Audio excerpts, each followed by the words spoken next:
Hello and good morning everyone, my self Aqib Siddiqui. और आज हम लोग पढ़ेंगे क्लास 11 के फिजिक्स का चैप्टर, जिसमें हम लोग पढ़ेंगे न्यूटन्स लॉज ऑफ मोशन और अलॉन्ग विद फ्रिक्शनल फोर्स। चलिए स्टार्ट करते हैं। देखिए स्टूडेंट्स, हमारे पास एक क्वेश्चन है जो कि नीट और सीबीएसई और एनसीईआरटी तीनों से बिलोंग करता है। जैसे कि इंक्लाइंड प्लेन बेस्ड क्वेश्चंस आप लोगों ने करे होंगे। ये एक इंक्लाइंड प्लेन है जिसका एंगल ऑफ इंक्लिनेशन कितना है, थीटा, और यहाँ पे एक मास रखा है। पहले तरीका समझ लीजिए, फिर बताते हैं एग्जैक्टली क्वेश्चन था क्या। तो यहाँ पे क्या होगा, इसका सेंटर ऑफ मास सेंटर से नीचे mg लग रहा होगा, और इधर क्या लग रहा होगा आपका mg cos थीटा, और ये एंगल भी क्या होगा, थीटा, और ऊपर की तरफ लग रहा होगा r, और इस साइड लग रहा होगा mg sin थीटा। ये है विदाउट फ्रिक्शन, या कहें स्मूथ सरफेस। स्मूथ, ये है आपके स्मूथ सरफेस के लिए, मतलब फ्रिक्शनल फोर्स क्या है आपका यहाँ पे एब्सेंट है। तो यहाँ पे अगर हम देखें तो r बराबर क्या हो जाएगा, mg cos थीटा हो जाएगा। क्या हो जाएगा, mg cos थीटा, क्योंकि इस डायरेक्शन में कोई मोशन नहीं हो रहा है। मोशन किधर हो रहा है, इस डायरेक्शन में। तो हमने क्या पढ़ा है, एफ नेट बराबर मास इंटू एक्सेलरेशन। अब इस डायरेक्शन में एक ही फोर्स है तो क्या लिखेंगे, mg sin थीटा बराबर ma। इस केस में आपका एक्सेलरेशन आ जाएगा a बराबर g sin थीटा। ये तो था फॉर स्मूथ सरफेस। दूसरा है आपका फ्रिक्शनल सरफेस, या फ्रिक्शन अगर इंक्लूड कर दे तो देखो यही डायग्राम में कुछ चेंजेस हो जाएंगे आपके। ये मान लीजिए थीटा है, और यहाँ पे आपका एक m मास रखा हुआ है, नीचे आपका लगेगा mg, इस साइड लगेगा आपका mg cos थीटा, ये थीटा, इसके अपोजिट लगेगा r, और ये इधर क्या लगेगा, mg sin थीटा, और इसके अपोजिट में क्या लगेगा, फ्रिक्शनल फोर्स। मान लो अगर ये स्लाइड कर रहा है तो, या चलिए स्लाइड कर रहा है, और एक्सेलरेशन किधर हो रहा है, इस साइड। इस डायरेक्शन में कोई मोशन नहीं है, तो आपका सीधा सीधा r बराबर क्या हो जाएगा, mg cos थीटा। और इस डायरेक्शन में देखिए एक्सेलरेशन हो रहा है, दो फोर्सेस हैं, तो मोशन के जस्ट अपोजिट डायरेक्शन में फ्रिक्शनल फोर्स लगेगा, काइनेटिक फ्रिक्शन।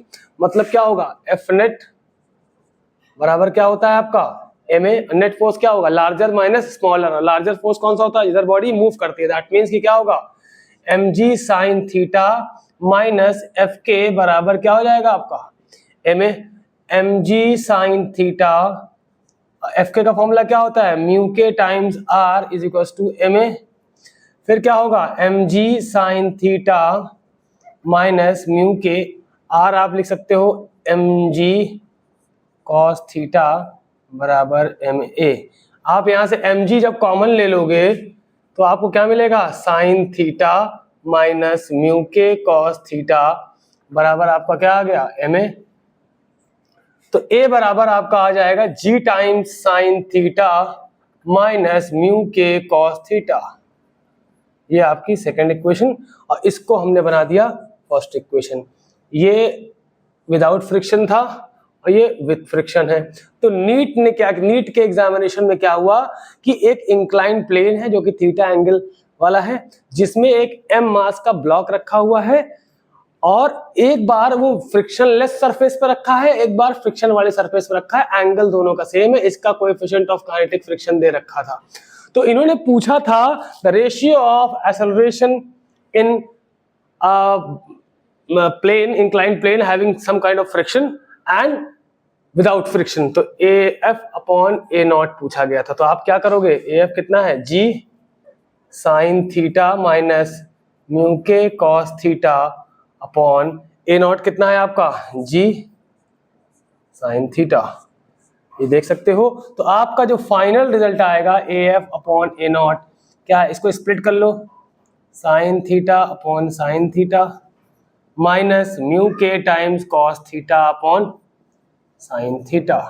तो ये कट गया, तो इसका जो फाइनल रिजल्ट आया था वो आया था 1 minus mu K cos theta upon sin theta, को कह सकते हो cot theta. This was the solution for the question given in NEET examination.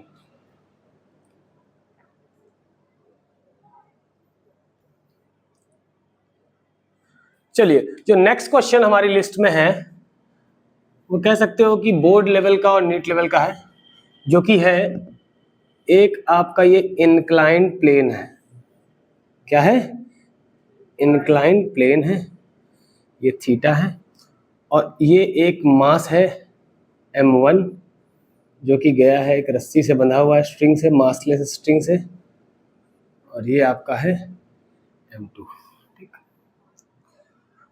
और यहाँ पे आपसे पूछा है find acceleration and tension as well, ठीक, और कोएफिशिएंट ऑफ फ्रिक्शन दे रखा है म्यू के, ठीक। अब देखिए इसमें करना क्या है, सबसे पहला काम तो हमें मार्किंग्स करनी है। इसके लिए टेंशन ऊपर की तरफ और इसके लिए टेंशन इधर की तरफ। अभी देखिए यहाँ पे हम एग्जैक्टली प्रेडिक्ट नहीं कर सकते कि ये ऑब्जेक्ट, ये मासेस किधर जाएंगे। हो सकता है ये मास ऐसे नीचे जाए तो ऑब्वियसली ये मास ऐसे जाएगा, हो सकता है ये मास नीचे जाए ये ऊपर जाएगा। ये तब तक नहीं पता चल सकता जब तक हमको थीटा और m1 और m2 ना दिया जाए। बीइंग अ ह्यूमन बीइंग हम ये प्रेडिक्ट नहीं कर सकते कि ये किधर जाएगा, लेकिन दो ही पॉसिबल रास्ते हैं। आप देखें ये मास या तो ऊपर जाएगा या तो नीचे जाएगा, ये मास या तो इधर जाएगा या तो उधर जाएगा। तो कोई भी एक डायरेक्शन आप अज्यूम कर सकते हैं। यहाँ अजम्पशन अगर आपने गलत भी किया है, क्योंकि जब वैल्यूज दी होंगी तो आपका एक्सेलरेशन का आंसर मान लो आपने इधर अज्यूम किया, ये इधर आ रहा है और ये ऑब्वियसली ऊपर जा रहा है, और आपका एक्सेलरेशन नेगेटिव में आया है। किसमें आया है? नेगेटिव में आया। तो मतलब क्या हुआ कि जो भी डायरेक्शन आपने अज्यूम किया था, एक्चुअल डायरेक्शन क्या होगा उसका जस्ट उल्टा होगा। तो यहाँ पे दो ही पॉसिबिलिटीज है, एक अगर डायरेक्शन गलत आ रहा है तो एक्चुअल आंसर क्या होगा, और अगर आपने प्रेडिक्ट कर दिया, प्रेडिक्ट कर पाए या ना कर पाए, दोनों ही सिचुएशन में आपको फुल मार्क्स मिलेंगे, ठीक है। तो हम कोई भी एक डायरेक्शन मान लेते हैं कि ये इधर जा रहा है, इधर जा रहा है इधर, तो ऑब्वियसली ये ऊपर तो जाएगा ना। अब हम m1 की बात करें, किसकी? m1 की। यहां लगेगा आपका r, इधर लगेगा r के अपोजिट वाला क्या होता है? m1g cos theta. इधर क्या लगेगा? m1g sine theta. इधर क्या लगेगा? टेंशन।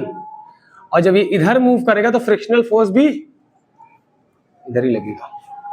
भाई इधर टेंशन लग ही रहा था, लेकिन इधर खिसक के आ रहा है तो फ्रिक्शनल फोर्स भी अपोजिट में लगेगा। और मोशन किधर हो रहा है? बोलिए भाई। अब क्या करेंगे? ऐसे तो कोई मोशन हो नहीं रहा है, तो आपका क्या होगा? r बराबर m1 फर्स्ट इक्वेशन। अब नेट फोर्स रखना है, क्या रखना है? एफ नेट, ठीक। एफ नेट कितना होगा? बड़ा फोर्स, बड़ा वही है ना m1g साइन थीटा, माइनस छोटा फोर्स। अब छोटा फोर्स कौन सा है? ये दोनों मिला के, ये अकेला इन दोनों को टक्कर दे रहा है, ये ज्यादा हो रहा है अकेला, तो माइनस क्या करेंगे? इन दोनों को जोड़ देंगे। ये बात समझ में आई या नहीं आई? बोलिए। नहीं आई। This will be your second equation. फिर हम लोग बात करेंगे आपका m2 के लिए। देखिए m2 के लिए कॉन्टैक्ट सरफेस तो है नहीं, तो नॉर्मल रिएक्शन यहाँ मिलेगा नहीं, वर्टिकली डाउनवर्ड mg मिलेगा, और ऊपर टेंशन मिलेगी और जा भी ऊपर रहा है। यहाँ पे क्या होगा? बड़ा फोर्स माइनस छोटा force equals to, this will be your third equation. इसमें जो मेन आपका काम था वो था इक्वेशंस को बनाना। क्या करना था? 3 इक्वेशंस बना लिया आपने। जब आपको वैल्यूज दे दी जाएंगी तब आप खुद ही निकाल लोगे। जैसे मान लीजिए आपको म्यू के दिया है 0.4, m1 दिया है 2 kg और m2 दिया है